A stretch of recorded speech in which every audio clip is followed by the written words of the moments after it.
Start करते हैं ecology series के पार्ट 52 से, जिसमें हम लोग पढ़ेंगे नेशनल पार्क्स के बारे में। इससे पहले जो हमने इकोलॉजी के पार्ट कवर किए उसमें हम लोगों ने पढ़ा कि ये आता है हमारा इन सिटू के अंदर, जिसमें हम जो भी वाइल्ड लाइफ होता है उसको वहीं पे प्रिजर्व कर देते हैं, जो भी एनिमल है, फ्लोरा है, फौना है। लेकिन अब हम पढ़ेंगे नेशनल पार्क के बारे में डिटेल में। ठीक है, नेशनल पार्क में क्या होता है, सबसे पहला पॉइंट हम लेते हैं। So earlier national park was chosen for their scenic beauty and recreational value। मतलब वो सुंदर दिखते थे इसलिए उनको चूज़ किया जाता था, या फिर रिक्रिएशनल वैल्यू कि वहाँ जाके अच्छा लगता था, लोग फ्रेशन अप हो जाते थे, तो इसलिए नेशनल पार्क को चूज़ किया जाता था स्टार्टिंग में। ठीक है, now these area are selected for conservation of wild life along with it scenery that is natural environment. अब इसका एक पर्पस क्या है कि वाइल्ड लाइफ को कंजर्व किया जाता है और उसकी सीनरी को, मतलब जो भी चीज़ें वहाँ पर हैं, फ्लोरा फौना, उसको कंजर्व किया जाता है। तो एक नेचुरल इन्वायरमेंट में ही हमने क्या कर दिया, प्रोटेक्शन दे दी जो भी स्पीसीज़ हैं उनको। ठीक है, उसके बाद आते हैं in these area activities such as forestry, यानी कि फॉरेस्ट्री से रिलेटेड कुछ भी, ग्रेजिंग, एनिमल्स को चराना, हंटिंग, एनिमल्स को मारना, कल्टीवेशन, क्रॉप प्रोडक्शन वगैरह, ये सब कुछ परमिटेड नहीं है, ये सब कुछ अलाउड नहीं है नेशनल पार्क के अंदर। No legal private ownership is allowed, यानी कोई भी यहाँ पे किसी भी नेशनल पार्क में जाके कोई चीज़ खरीद नहीं सकता कि ये लैंड मैं ले रहा हूँ, ये मेरे हिस्सा है, या फिर ये मेरा प्राइवेट, मेरा खुद का है, ऐसा कुछ नहीं है। ये सब गवर्नमेंट के अंडर आता है, प्राइवेट ओनरशिप नेशनल पार्क में अलाउड नहीं है। ठीक है, उसके बाद नेक्स्ट आते हैं फर्स्ट नेशनल पार्क। जो सबसे पहला नेशनल पार्क था वो था हेली नेशनल पार्क। कौन सा? Heli national park. इसके बारे में आप पढ़ोगे कि अब इसका नाम हो गया है कॉर्बेट नेशनल पार्क, जो कि उत्तराखंड में है। ठीक है, but first it was known as Hailey national park, और 1936 में इसको इंट्रोड्यूस किया गया था, सबसे पहला national park. The wild life protection act 1972 में एक प्रोटेक्शन एक्ट आया, वाइल्ड लाइफ प्रोटेक्शन एक्ट। उसने क्या कर दिया, स्टेट गवर्नमेंट को इस तरह बना दिया कि to declare any of their area is national park for protecting, propagating and developing wild life and its environment. कोई भी गवर्नमेंट किसी भी एरिया को क्या कर सकते हैं, प्रोटेक्ट कर सकते हैं, या फिर उसको वाइल्ड लाइफ की प्रोटेक्शन के लिए डेवलप कर सकते हैं। तो इससे नेशनल पार्क वगैरह को बहुत ही सपोर्ट मिला था।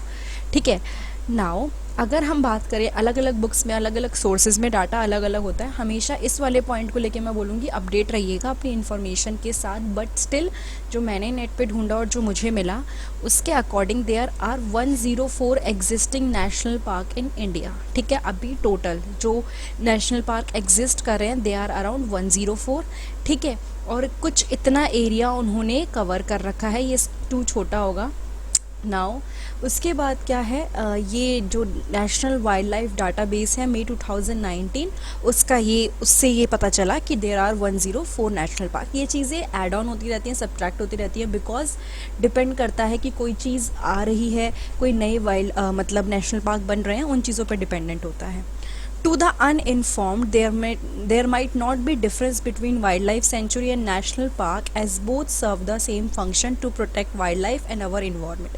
अगर आप एक पर्सन को पूछो कि वाइल्ड लाइफ सेंचुरी और नेशनल पार्क के बीच में क्या डिफरेंस है, तो उनके लिए शायद इतना बड़ा डिफरेंस ना हो, बिकॉज वो कहेंगे कि हाँ वाइल्ड लाइफ प्रोटेक्ट हो जाती है, हाँ इन्वायरमेंट प्रोटेक्ट हो जाता है। बट अगर आप ध्यान से देखो, दोनों ही इन सिटू मोड ऑफ प्रोटेक्शन है। ठीक है, ऑन साइट प्रोटेक्शन मिलती है, बट क्या डिफरेंस है कि ह्यूमन एक्टिविटीज़ जो होती है ना, वो वाइल्ड लाइफ सेंचुरी में थोड़ी बहुत अलाउड होती हैं। Human activities are allowed in wild life sanctuary to a limited extent. ठीक है, ऐसा नहीं कि वहाँ पे भी बहुत ज़्यादा अलाउड है, बट वहाँ फिर भी अलाउड है। बट अगर हम नेशनल पार्क की बात करते हैं तो वहाँ पे इलीगल हो जाती हैं, वहाँ पे इतनी लीनियंसी नहीं है जो थोड़ी बहुत वाइल्ड लाइफ सेंचुरी में मिल भी जाती है। उसके बाद सेकंड पॉइंट है, जो वाइल्ड लाइफ सेंचुरी और नेशनल पार्क के बीच में डिफरेंस है वो आप ऐसे समझ सकते हो कि wild life sanctuary can be understood as the region where wild life and their habitat is protected from any disturbance. On the other hand national park are highly known preserving the flora, fauna, landscape and historical object. Wild life नाम से पता चल रहा है, wild life sanctuary का main जो focus होगा वो किस पे होगा, वाइल्ड लाइफ को प्रोटेक्ट करने पे होगा। बट जब हम बात करते हैं किसकी, नेशनल पार्क की, वहाँ पे सिर्फ वाइल्ड लाइफ को नहीं, फ्लोरा जो प्लांट्स वगैरह है, फौना जो एनिमल्स हैं, जो वहाँ का ओवरऑल लैंडस्केप है आसपास का, और जितने भी हिस्टोरिकल ऑब्जेक्ट हैं सबको प्रोटेक्ट करने पे हमारा फोकस होता है।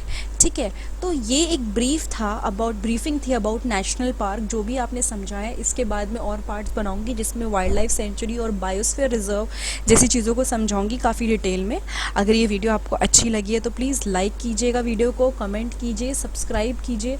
मोस्ट इंपॉर्टेंटली जिस टाइप की वीडियोज़ आप देखना चाहते हैं इकोलॉजी सीरीज़ के अंडर या कुछ और, आप उसको भी नीचे कमेंट बॉक्स में लिख सकते हैं। मैं ट्राई करूँगी उस पर वीडियो बने, और बेल बटन दबाइए ताकि आपको नोटिफिकेशन मिलती रहे। Ecology series with Indian study YouTuber, आपको नीचे डिस्क्रिप्शन बॉक्स में लिंक मिल जाएगा विद ऑल द पार्ट्स, वरना डायरेक्टली मेरे चैनल पे बायोलॉजी में जाके देखिए प्लेलिस्ट या होम पेज पे, वहाँ पे भी आपको ये प्लेलिस्ट अलग से दिखेगी जहाँ इकोलॉजी से रिलेटेड सारा मटेरियल आपको मिलेगा।